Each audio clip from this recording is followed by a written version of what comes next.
Bonjour à tous, hi everyone and welcome to Learn French with Vincent, and this is Unité 5, leçon S, and it's quite important, because it is the last lesson for this unit. Okay, so in this lesson we'll discover together les verbes impersonnels. So they are really useful and it's quite important to see them. And so we'll focus on three verbs. The first one, être, to be. Second one, faire, to do. And the last one, avoir, to have.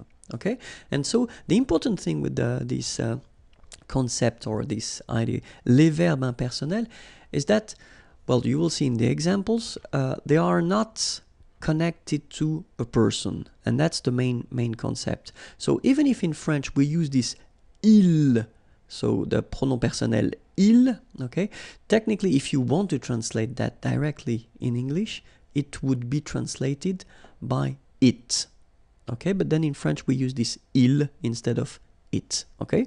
So let's see now for être, for instance. So if you use this il est, you will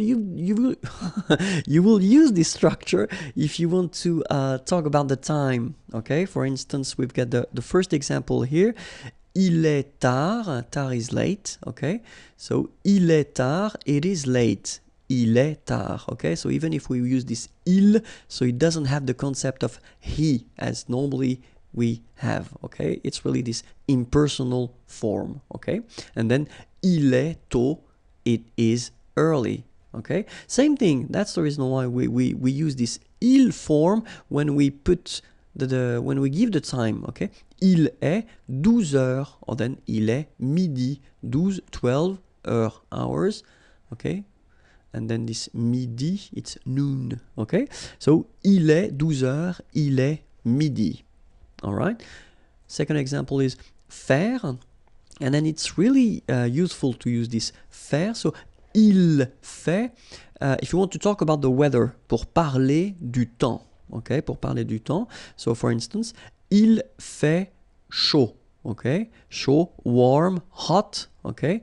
So il fait chaud. So if you want to say it is hot, it is warm, then that's the structure you will have to use. Same thing if you want to say that it is cold, okay, froid is cold, il fait froid, okay. Il fait chaud, il fait froid. All right. And then if you want to talk about the weather, okay, in that case it's beau, okay, it's a nice weather. Il fait beau, okay. The opposite, mauvais, bad. Il fait mauvais. All right. Il fait chaud, il fait froid, il fait beau, so it's a beautiful weather. Il fait mauvais, it's a bad weather. Okay, and the last one, avoir.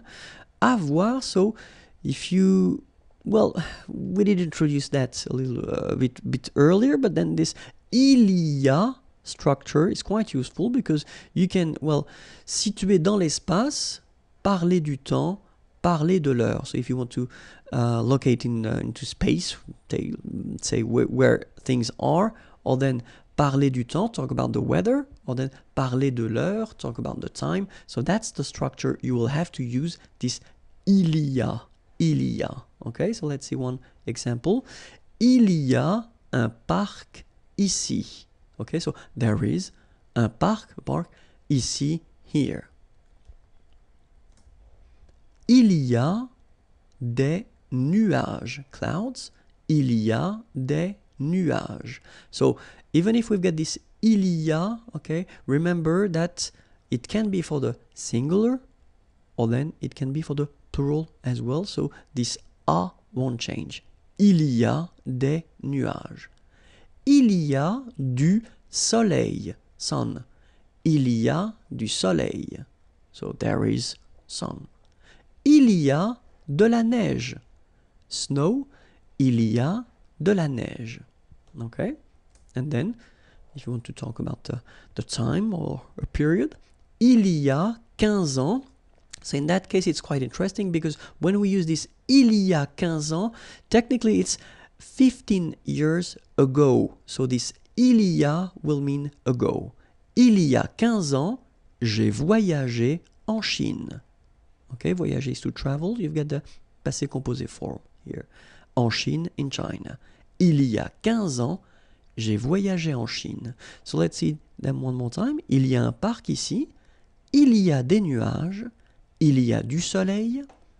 Il y a de la neige. Il y a 15 ans, j'ai voyagé en Chine. And this is the end of Unité 5. Okay, you can rest now. If you're sure that everything is clear, then you can go here and check for Unité 6. Okay, and then the website is here. Have a great day. Bye bye. Au revoir.